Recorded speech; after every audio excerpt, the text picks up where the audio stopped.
In your book, A Gift Grows in the Ghetto, you speak about the importance of one going through the wilderness. Do you believe everyone has the capability of using adversity as fuel for triumph? Please explain the reason for your answer. Yes, no, I don't believe everyone has the capability of using those kind of experience to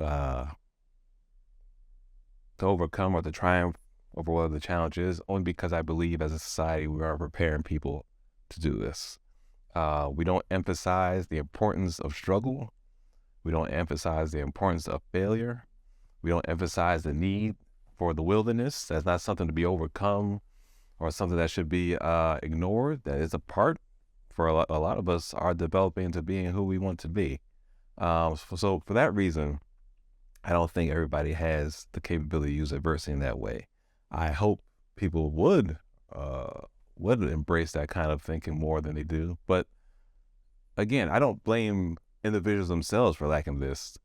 It starts very early on from childhood, the kind of language we use about the challenges that children have in terms of how, who they become and who they want to be. Again, goes into our teenage years where our identity is being formed, how we deal with failure again during those years. Of course, one of the great crises that we have in our society is the fact that we don't know how to get children to deal with adversity, to develop some sense of grit and perseverance regarding the challenges that they're having. I don't think this is going to get any better. I mean, the easier we make things in our society, the harder it is to deal with that kind of adversity. And I don't think for many people, now there are certain people who make a conscious choice to face adversity and trying to find out what it is they're supposed to learn and try to develop, have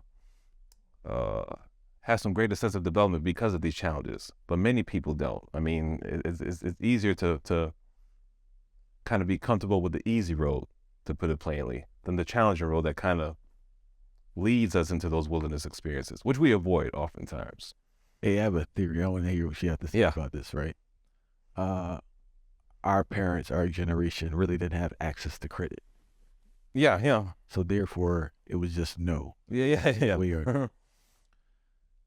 I believe access to credit has led to children being softer, and I'll say why. Okay.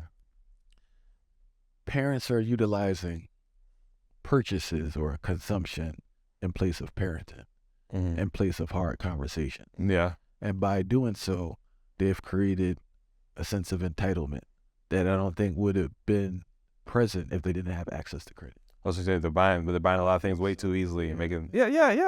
That's true too. But so the overall climate of, again, what I said earlier about the whole timing thing, the sonship, everything is way too easy for us now. Don't have to wait for seasons. Don't have to wait for things to grow. You're not involved in making things. It's all given. It's all the overall climate. It's too easy. So, I mean, that all contributes to this idea, why am I suffering? Why do I have to face adversity? I could solve this quickly. And most of us can. Even loneliness, Now I know that the connections that are made on social media and so forth, they have no depth. But this idea that people have in their mind, if I have 1,000 followers on Facebook, whatever the case may be, I must be somebody. Somebody must really like me. Well, that's not the case at all. But it creates this false sense that I'm really connected, and it's quick connections too. You don't have to work to be recognized anymore. It's all so quick.